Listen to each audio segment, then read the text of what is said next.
Hi friends, welcome to learning academy Kannada YouTube channel. ಮೊದಲ ಬಾರಿ ನಮ್ಮೊಂದು YouTube channel ನೋಡ್ತಾ ಇದ್ರೆ ಅಥವಾ ಇಲ್ಲಿವರೆಗೂ ಸಬ್ಸ್ಕ್ರೈಬ್ ಮಾಡದೇ ಇದ್ರೆ ಸಬ್ಸ್ಕ್ರೈಬ್ ಮಾಡಿ ಮತ್ತು ಸಪೋರ್ಟ್ ಮಾಡಿ ಅಂತ ಹೇಳ್ತಾ, ಇವತ್ತಿನ ಒಂದು ವಿಡಿಯೋ ಏನಪ್ಪಾ ಅಂತಂದ್ರೆ ಪೋಸ್ಟ್ ಆಫೀಸ್ JDS ನ ಒಂದು ಹೊಸ ನೇಮಕಾತಿ ಬಗ್ಗೆ ಇವತ್ತಿನ ಒಂದು ವಿಡಿಯೋದಲ್ಲಿ ಏನ್ ಮಾಡ್ತಾ ಇದೀವಿ ಅಂತಂತಂದ್ರೆ ಇನ್ಫಾರ್ಮೇಶನ್ ನ ನೀಡ್ತಾ ಇದೀವಿ ಸ್ನೇಹಿತರೆ. ಓಕೆ, ಅದಕ್ಕಿಂತ ಮುಂಚಿತವಾಗಿ ಯಾರಾದ್ರೂ ನಮ್ಮ ಒಂದು ಯೂಟ್ಯೂಬ್ ಚಾನಲ್ ಮೆಂಬರ್ಶಿಪ್ ಅನ್ನು ತೆಗೆದುಕೊಳ್ಳದೇ ಇದ್ದಲ್ಲಿ ಸಬ್ಸ್ಕ್ರೈಬ್ ಬಟನ್ ಪಕ್ಕ ಕಾಣ್ತಿರುವಂತಹ ಜಾಯಿನ್ ಬಟನ್ ಕ್ಲಿಕ್ ಮಾಡಿ ಯಾವ ರೀತಿಯಾಗಿ ತೆಗೆದುಕೊಳ್ಬೇಕು ಎಂಬ ಪ್ರೊಸೆಸ್ ಅನ್ನ 5 ಸ್ಟೆಪ್ ಅಲ್ಲಿ ನಿಮ್ಗೆ ಸ್ಕ್ರೀನ್ ಮೇಲೆ ನಾನು ತೋರಿಸ್ತಾ ಇದ್ದೀನಿ. ಅದನ್ನ ನೀವು ಕ್ಲಿಕ್ ಮಾಡಿ ಆ ಪ್ರೊಸೆಸ್ ಮೂಲಕ ಕೇವಲ 59 ರೂಪಾಯಿಲಿ ನನ್ನ ಬೆಳಗ ಎನ್ನುವಂತಹ ಮೆಂಬರ್ಶಿಪ್ ಅನ್ನು ತೆಗೆದುಕೊಂಡು ಸಪೋರ್ಟ್ ಮಾಡಿ. ಓಕೆ, ಈಗ ನಾವು ವಿಡಿಯೋವನ್ನ ಆರಂಭ ಮಾಡ್ತಾ ಹೋಗೋಣ.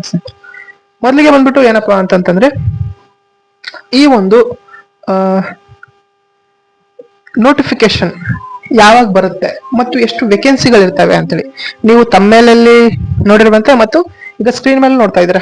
ಒಟ್ಟು ಹುದ್ದೆಗಳು 50,000 ಹುದ್ದೆಗಳು ಅಂತೇಳಿ ನೀವು ಅನ್ಬೋದು, ಅಷ್ಟು ಹುದ್ದೆಗಳು ಬಿಡ್ತಾರ? ಈಗ ಆಗ್ಲೇ ಒಂದು ನೋಟಿಫಿಕೇಶನ್ ಏನಾಗಿದೆ ಅಂತಂದ್ರೆ ಬಂದಿದೆ, ಮತ್ತೆ ಅಷ್ಟು ನೋಟಿಫಿಕೇಶನ್ದು ಒಂದು ಅಷ್ಟು ಹುದ್ದೆಗಳದ್ದು ನೋಟಿಫಿಕೇಶನ್ ಬರುತ್ತಾ ಅಂತಂದ್ರೆ ಹೌದು, 100% ಬರುತ್ತೆ.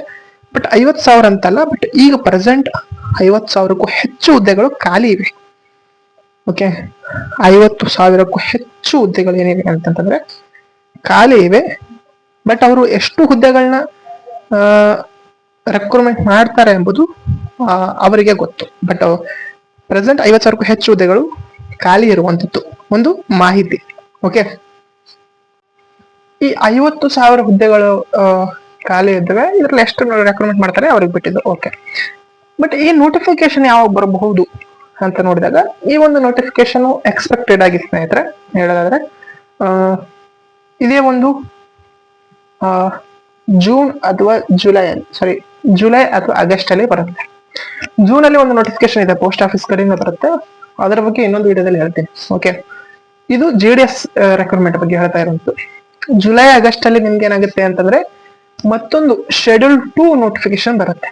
ಓಕೆ, ನೀವು ನೋಡಿದಂತೆ ವರ್ಷದಲ್ಲಿ 2 ಬಾರಿ ನೋಟಿಫಿಕೇಶನ್ ಮಾಡ್ತಾರೆ ಪೋಸ್ಟ್ ಆಫೀಸ್ JDS ಅಲ್ಲಿ. ಹಾಗಾಗಿ ಈ ಬಾರಿಯೂ ಸಹ ಏನಾಗುತ್ತೆ ಅಂತಂದ್ರೆ ಇನ್ನೊಂದು ಸಹ ನೋಟಿಫಿಕೇಶನ್ ಜುಲೈ ಆಗಸ್ಟ್ ಅಲ್ಲಿ ಬರುವಂತ ಸಾಧ್ಯತೆ ಎಲ್ಲ ಬರ್ತದೆ. ಇದಕ್ಕೆ ಕ್ವಾಲಿಫಿಕೇಶನ್ ನಿಮ್ಮೆಲ್ಲರಿಗೂ ಗೊತ್ತಿರುವಂತ ಏನಪ್ಪಾ ಅಂತಂದ್ರೆ ಕೇವಲ 10th ಪಾಸ್ ಆದಂತಹ ಅಭ್ಯರ್ಥಿಗಳು ಅಪ್ಲೈ ಮಾಡ್ಬೋದು.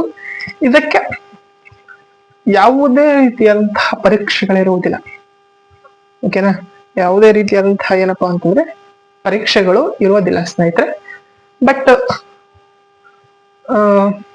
ಇದಕ್ಕೆ ಏನಾಗುತ್ತೆ ಅಂತಂತಂದ್ರೆ ಮೆರಿಟ್ ಆಧಾರದ ಮೇಲೆ ಸೆಲೆಕ್ಟ್ ಮಾಡ್ತಾರೆ.